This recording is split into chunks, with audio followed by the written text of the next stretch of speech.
उत्तराखंड की बागेश्वर विधानसभा सीट, ये वो विधानसभा सीट जहां पर उपचुनाव होना है। तारीख का ऐलान हो चुका है। चुनाव आयोग की ओर से जो 7 राज्यों में अलग अलग जगहों पर विधानसभा की सीटें खाली हुई हैं, वहां पर तारीख का ऐलान पहले ही हो चुका है और इनमें से बागेश्वर विधानसभा सीट भी एक है। बागेश्वर से बीजेपी के दिग्गज चेहरे चंदन राम दास विधायक थे, राज्य सरकार में कैबिनेट मंत्री थे, बड़ा कद था और उनके निधन के बाद से यह सीट खाली है। अब चुनाव आयोग ने अधिसूचना तो जारी कर दी, आदर्श आचार संहिता भी यहां लागू हो गई। 5 सितंबर को चुनाव होना है, जबकि 8 सितंबर को नतीजे घोषित हो जाएंगे। मगर इस सीट के नतीजे इसलिए महत्वपूर्ण है क्योंकि देश लोकसभा चुनाव की चौखट पर खड़ा है। ऐसे में दोनों पार्टी अपने कार्यकर्ताओं का मनोबल सियासी तराजू पर तोलने की कोशिश इस चुनाव में कर सकते हैं। इसलिए यह चुनाव महत्वपूर्ण है। बीजेपी जहां चाहती है कि एक बार फिर से इस सीट पर कामयाबी मिले भावनाओं की लहरों में, ताकि यह बताया जा सके कि अभी भी समूचे उत्तराखंड में भाजपा की लहर कायम है, जबकि कांग्रेस चाहती है कि आक्रामक होकर इस चुनाव को लड़ा जाए। जीत हुई तब भी ठीक, हारे तो चुनाव लड़ते हुए हारे और दिखाया जा सके कि कांग्रेस भी किसी से कम नहीं। आज इसी पर करेंगे चर्चा कि इस चुनाव के नतीजे क्या सियासी संदेश देंगे। पहले रिपोर्ट देखिए और फिर सीधा रुख करेंगे अपने मेहमानों की तरफ।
कारण सहानुभूति के जरिए बीजेपी इस सीट पर वोट हासिल कर पाएगी, लेकिन यदि किन्हीं कारणों से पार्वती दास चुनाव नहीं लड़ती हैं, तो उनके परिवार से ही उनके बेटे को टिकट दिया जा सकता है। हालांकि भाजपा का कहना है कि टिकट को लेकर अभी स्थिति साफ नहीं है। हालांकि बीजेपी प्रदेश अध्यक्ष महेंद्र भट्ट जीत का दावा कर रहे हैं।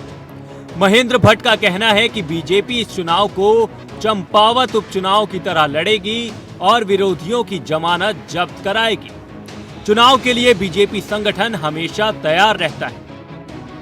भारतीय जनता पार्टी बागेश्वर उपचुनाव के लिए तैयार है। हमारी चुनाव प्रबंधन की टोली बागेश्वर एक माह पूर्व हमने पहुंचा दी थी। हमारी बूथ की बैठकें, शक्ति केंद्र की बैठकें प्रारंभ हो गई हैं और बहुत जल्द हम प्रत्याशी घोषणा करेंगे। मैं विश्वासपूर्वक कह सकता हूं कि पिछली बार से ज्यादा मतों से भारतीय जनता पार्टी प्रत्याशी विजयी होंगे और ऐसा लगता है कि सभी विरोधी दलों की जमानतें जब्त होंगी और हम लोग पुनः बागेश्वर सीट पर भारतीय जनता पार्टी प्रत्याशी को जिताएंगे। वहीं इसको लेकर मुख्यमंत्री पुष्कर सिंह धामी ने कहा कि इस चुनाव को शांतिपूर्ण तरीके से संपन्न करने के लिए सरकार तैयार है और सरकार की तरफ से चुनाव को लेकर पूरी तैयारी की जा चुकी है। नहीं, वो पहले से चूँकि एक्सपेक्टेड ही था कि चुनाव होना है, इसलिए सारी तैयारियां पूरी हैं प्रशासन की तरफ से भी और मैं समझता हूँ पार्टियों की तरफ से भी। वहीं दूसरी तरफ कांग्रेस का कहना है कि वो अपनी पुरानी गलतियों को नहीं दोहराएंगे। बागेश्वर उपचुनाव के लिए जल्द ही प्रत्याशियों का ऐलान किया जाएगा। बीजेपी में अंतर्द्वंद चल रहा है, जिस कारण इस बार कांग्रेस जीत हासिल करेगी। नहीं, कांग्रेस को पता था, ये अपेक्षित था कि बागेश्वर के उपचुनाव कभी भी घोषित हो सकते हैं। इस वजह से हम अपनी पूरी तैयारी करके बैठे थे। 3 नामों का पैनल वहाँ स्थानीय जनता ने और कार्यकर्ताओं ने यहाँ बताया है शीर्ष नेतृत्व को। अब उन 3 नामों पर आखिरी मुहर लगना बाकी है। शीर्ष नेतृत्व जो प्रादेशिक हमारा है और जो राष्ट्रीय है, वो आपस में कम्युनिकेट करके उन तीनों में से एक के नाम पर मुहर लगाएंगे और पूरी रूपरेखा बनाई जाएगी, रणनीति बनाई जाएगी और सबसे पहले आपके सम्मुख रखी जाएगी। बागेश्वर को लेकर सभी दल जीत का दावा कर रहे हैं। हालांकि बागेश्वर का रण कौन फतह करता है, किसको जनता अपना प्रतिनिधि चुनती है, किसके सिरमौर सस्ता है और कौन बागेश्वर से विधानसभा पहुंचता है, ये तो अब आने वाले चुनावी नतीजे ही बताएंगे। अभय कैंटुरा, इंडिया वॉइस, देहरादून।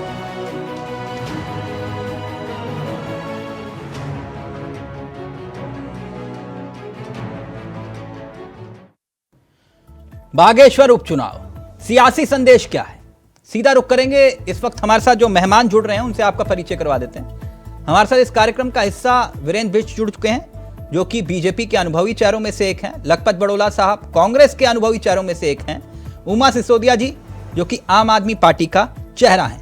आप तीनों का बहुत बहुत स्वागत है। सबसे पहले लखपत जी, मैं इस चर्चा की शुरुआत आपके साथ करना चाहूंगा एक तथ्य के साथ। अभी क्योंकि यह जिक्र था कि आखिरकार पार्टी किसे टिकट देगी, बीजेपी किसे नहीं देगी, लेकिन कुछ साल पहले हुए उपचुनाव के नतीजों को देखते हुए इस बात से इनकार नहीं किया जा सकता कि बीजेपी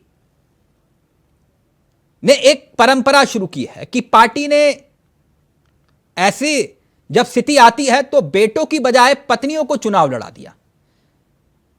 जो प्रत्याशी मैदान में उतारा वो प्रत्याशी पत्नी के रूप में उतारा।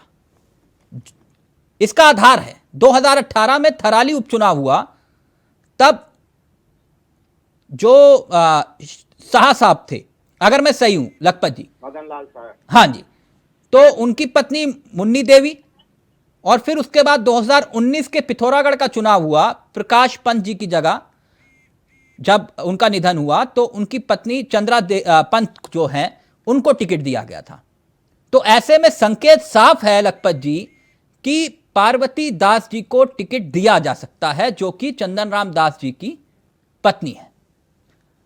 तो ये चुनाव किस आधार पर बीजेपी लड़ेगी ये भी तय है, मगर आपकी तरफ से क्या तैयारी की जा रही है लखपत जी? सीरियसली लड़ेंगे या फिर आप जानते हैं कि नतीजा क्या होना है, कि छोड़ो मेहनत क्या करनी? नहीं, देखिए, एक चीज मैं आपसे कह सकता हूँ कि बहुत दुखद घटना है कि एक बहुत ही सज्जन व्यक्ति थे और वो पहले कांग्रेस में भी रहे हैं और हमने उनको नजदीक से देखा है। बहुत सज्जन व्यक्तित्व था उनका जी, और लगातार चुनाव जीत रहे थे, तो जनता का जनादेश है, उनका जाना बहुत दुखद है। और जब वो गए तो तब से कांग्रेस को भी पता था कि वहाँ पे उपचुनाव होना सभी को पता होता है, तो इसलिए हमने देर न करके हमने इसलिए स्थानीय स्तर पे जो हमारा संगठन है, चाहे वो DCC है, चाहे वो BCC है, चाहे PCC है, ये सब लोगों ने मिल करके जो पैनल नामों की संभाव ने जन सर्वे करके उसको लेके लगभग सारी चीजों की तैयारी की है। ये जरूर कह सकता, जो पत्नियों की आपने बातें कही हैं, निश्चित रूप से संसद के अंदर प्रधानमंत्री जी वंशवाद पे इतना लंबा चौड़ा भाषण देते हैं, लेकिन वही वंशवाद को बढ़ाने का काम वो पार्टी करती है। इस पे बहुत ज्यादा नहीं कहना चाहूंगा, लेकिन इस नहीं, आपकी पार्टी में गिनवाऊं क्या, उत्तराखंड से? जी दोबारा कहें। आपकी पार्टी में गिनवाऊं उत्तराखंड से? छोटा सा उदाहरण दूं जी, मैं एक चीज, ममता राकेश जी कहां से चुनाव लड़ी और कैसे जीत के आई? सुन लीजिए, मैं आप और कैसे मंत्री बनी थी ये भी बताइए। सरिता कपूर का भी बता दीजिएगा। नहीं, मैं आपसे, फिर आपने कहा ना कि वंशवाद की बात वो करते हैं, तो सर ऐसा नहीं है ना, पांचों उंगलियां बराबर रखिए। आप ये मत बोलिए कि हम नहीं करते। लेकिन संसद में इतनी, जब राकेश जी का निधन हुआ था तब उनके बाद उनकी पत्नी को टिकट दिया ना हरीश रावत जी ने, क्या किसी और को दिया था? आपकी बातें सब मान रहा हूँ, लेकिन मैं ये कहना चाह रहा हूँ, संसद के अंदर मणिपुर पे चर्चा पे प्रधानमंत्री हंस के इतने जोर से वंशवाद पे कटाक्ष कर रहे थे, मैं उस पे कहना चाह रहा हूँ। ठीक, वीरेंद्र जी, वीरेंद्र मैं ये कह जी, सकता एक हूं- मिनट सर, एक मिनट, डिबेट डिरेल हो जाएगी, एक मिनट। वीरेंद्र जी, ये चुनाव जो है काबिलियत के आधार पर लगा जाएगा या फिर भावनाओं की लहर में बहते हुए कि भैया देखिए हम तो चुनाव जीत गए, और इस जीत हार के मायने क्या? ये मैं ये नहीं कह रहा कि आप जीत ही गए, लेकिन चुनाव का ट्रेंड यही हुआ है अभी तक। देखिए, भारतीय जनता पार्टी चुनाव को लड़ती है, बहुत गंभीरता से लड़ती है।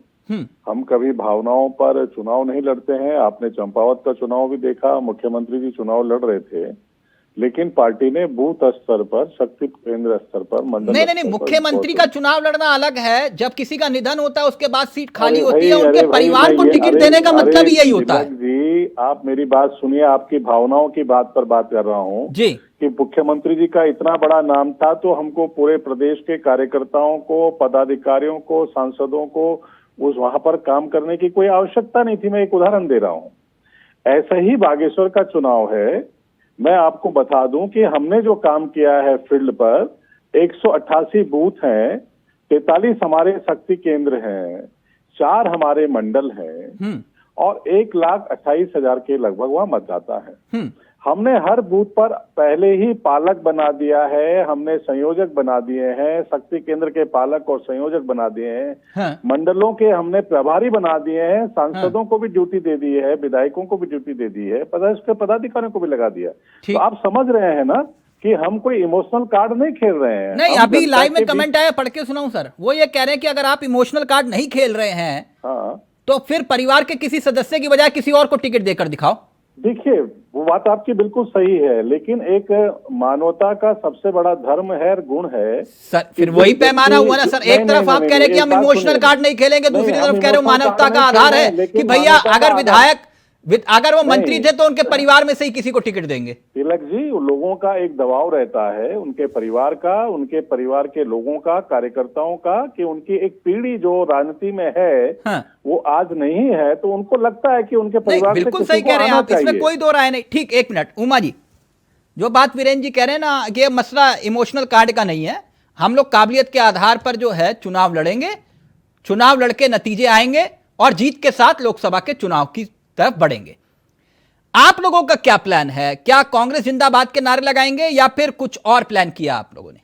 देखिए, जहाँ तक मुझे सूचना है, आम आदमी पार्टी बागेश्वर के चुनाव में मैदान में नहीं है। हम लोगों ने रानीखेत में जो मुख्यमंत्री धामी जी का चुनाव हुआ था, हम लोगों ने वो भी नहीं लड़ा था, और अब हाँ। बागेश्वर के चुनाव में भी हम लोग मैदान में नहीं है। तो आम आदमी बागेश्वर में पार्टी- हथियार डालने के पीछे वजह? नहीं, हथियार डालने ऐसा कुछ नहीं है। आम आदमी पार्टी ने पहले रानीखेत में भी चुनाव नहीं लड़ा और अभी भी नहीं लड़ रहे हैं। हमारा पूरा फोकस जो है वो आने वाला जो 2024 का जो चुनाव है, जिसमें कि हम लोग इंडिया नामक जो गठबंधन हम लोगों ने बनाया है उसमें है, तो उसी का फोकस लेके इस समय हम लोग चल रहे हैं। बागेश्वर में तो अच्छा कैंडिडेट था आपके पास।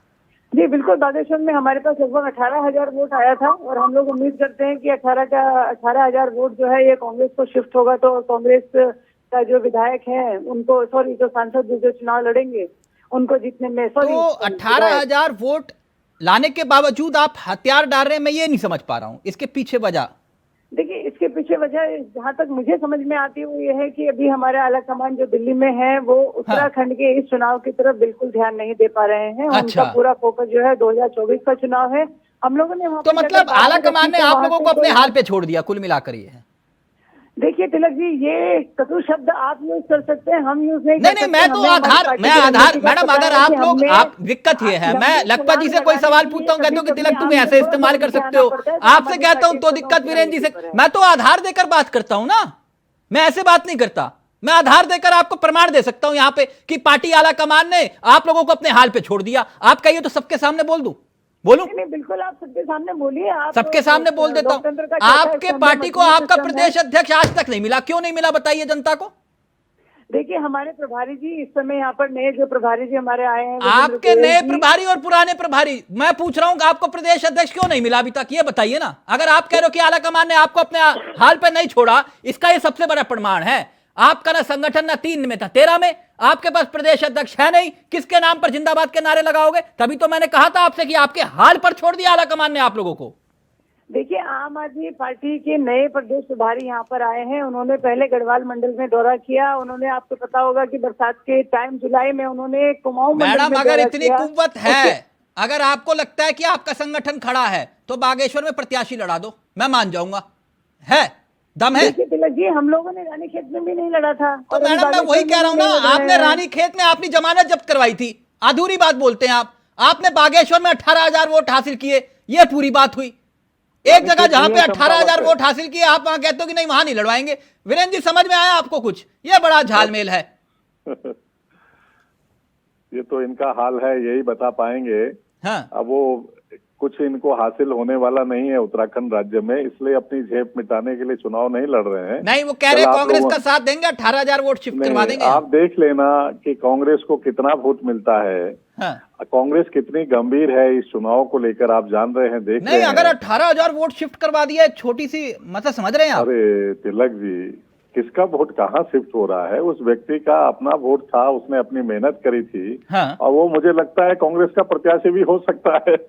आप समझ रहे हैं मेरी बात को? नहीं, मैं समझ रही हूं, समझाइए सर। इनके पास ये जो प्रत्याशी इनका रहा है, हाँ।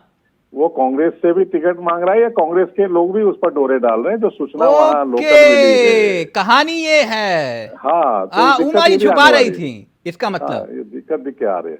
अच्छा अच्छा, लखपत जी कुछ ऐसा है क्या? प्रत्याशी आम आदमी पार्टी का वो कह रहे हैं कि आप लोग डोरे डाल रहे हो कि कोई लड़ने को नहीं मिल रहा, कह रहे हो कि इन्हीं को लड़वा दो जो पिछली बार 18,000 वोट लेकर आए थे, ऐसा भी है क्या? तिलक जी, वहाँ पे रनर अप कांग्रेस रही थी।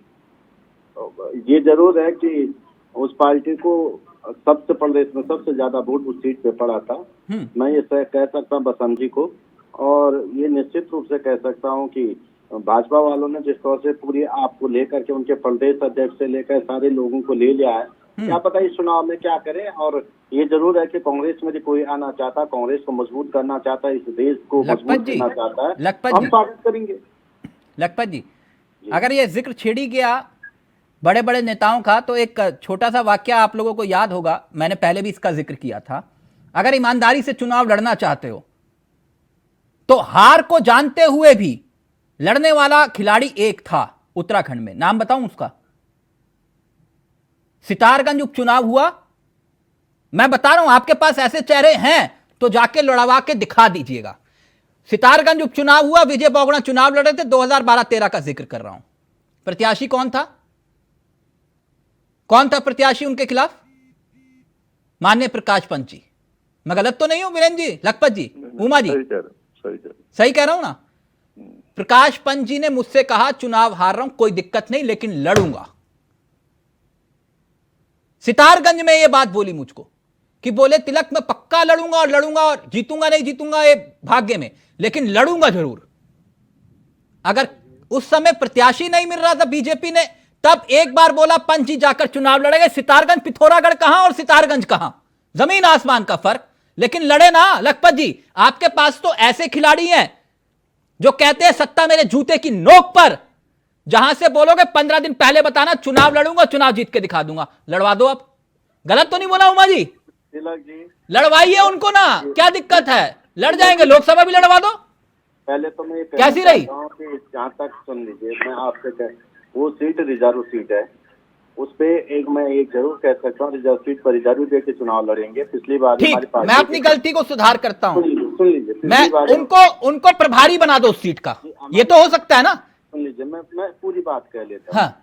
हमारी पिछली बार जो प्रत्याशी थे वो भी बहुत अच्छा चुनाव लड़े और बहुत मामूली अंतर से चुनाव हारे, ऐसा नहीं। कराली के सर, अंदर आपके पास अगर यही जिक्र है तो टमटा जी को लड़वा दो, चेहरे तो बहुत है। क्यों वीरेंद्र जी? सुन लीजिए, कराली हम बहुत, आप पता है कि कराली के विधानसभा में हम बहुत मामूली अंतर से। सर मैं तो कह रहा हूं ना आपसे, आपको लगता है तो आप लड़ने के लिए लड़ रहे हैं या फिर मजबूरी है लड़ना? आपने बड़ी बात कही, हम ध्यान रखेंगे, लेकिन मेरा संज्ञान मेरे हाथ में न सिगरेट देना। पार्टी के संज्ञान में चीज है, पार्टी जिसको बेहतर समझेगी पार्टी उसको लेकर के। वीरेंद्र जी मुस्कुरा क्यों रहे हैं आप? फिर आ रहा हूं मैं जी आपके पास। उसमें कहीं कोई फेंट बट नहीं, कोई बट नहीं। जहाँ तक मुझे लगता है कि पार्टी जो पिछले हमारे चंदन रंजीत आशी थे, उन्हीं को प्रत्याशी बनाएगी। और वो बहुत भद्र हैं, बहुत नौजवान हैं। वीरेंद्र जी तो कह रहे हैं कि आप कहीं और डोरे डाल रहे हैं। नहीं, वीरेंद्र जी सब जानते हैं, और वीरेंद्र जी के वो छोटे भाई बहुत तो सज्जन व्यक्ति हैं वो भी। और मैं आपसे कह सकता हूँ कि हम भाजपा की तरफ आयात नहीं करते हैं। जो मंत्री जी भी आज भाजपा के उसमें चुनाव जवाब दीजिए वीरेंद्र जी, फिर आ रहा हूँ उमा जी आपके पास। ऐसा नहीं, कांग्रेस के आप प्रत्याशी हैं और मजबूत प्रत्याशी। हम जो है चुनाव लड़ रहे हैं बहुत ईमानदारी से। हमारे नेता, हमारे प्रदेश के मुख्यमंत्री पुष्कर सिंह धामी जी ने जो डिलीवर किया है इन 2.5 वर्षों में, उसको जनता ने वहां पर उसका लाभ लिया है। और हमारे जो मंत्री वहां पर रहे, विधायक रहे, उन्होंने वहां बहुत अच्छा काम किया है। हम अपने कार्यकर्ताओं के बलबूते पर, अपने मुख्यमंत्री के कामों पर, अपने चुनाव प्रबंधन पर बहुत मार्जिन से चुनाव जीतेंगे। और हम उसी स्थिति से चुनाव लड़ रहे हैं जो चंपावत में चुनाव लड़ा था।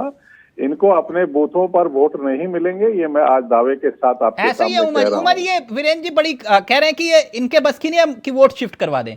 आपका ये तो समझ में आता है कि जो कांग्रेस का वोट है वो आपका वोट हो, ये बात तो मुझे समझ में आती है इतनी, लेकिन आप वोट कैसे ट्रांसफर करवाएंगे मैं समझ ये नहीं पा रहा हूं। देखिए वीरेंद्र जो कह रहे हैं वो उनका अपना एनालिसिस है, लेकिन हमारा अपना एनालिसिस है कि जो 18,000 वोट आम आदमी पार्टी को मिला है, और अगर आम आदमी पार्टी चुनाव मैदान में नहीं आती है तो ऑब्वियसली वो वोटर कहीं ना कहीं तो जाएगा। और जो वोटर नहीं कहीं ना कहीं तो जाएगा। लो बीजेपी को क्यों नहीं, आम कांग्रेस को जाएगा। इस बात की कैसे गारंटी ले सकते हैं आप कि भैया हम ट्रांसफर करवा देंगे वोट?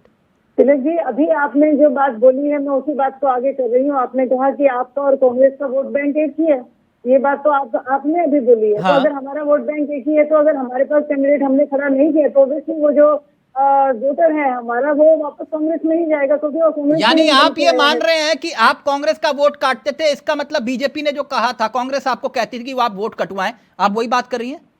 देखिए, बात विचारधारा की है तिलक जी।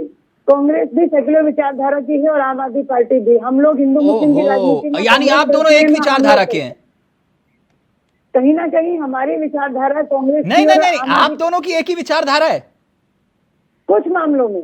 100% कुछ नहीं कह सकते, कुछ ना कुछ तो देखिए हर एक पार्टी की अपनी विचारधारा होती है, लेकिन कुछ मामलों में आम आदमी पार्टी। कुछ कह रहे हैं वीरेंद्र जी, क्या कह रहे हैं आप?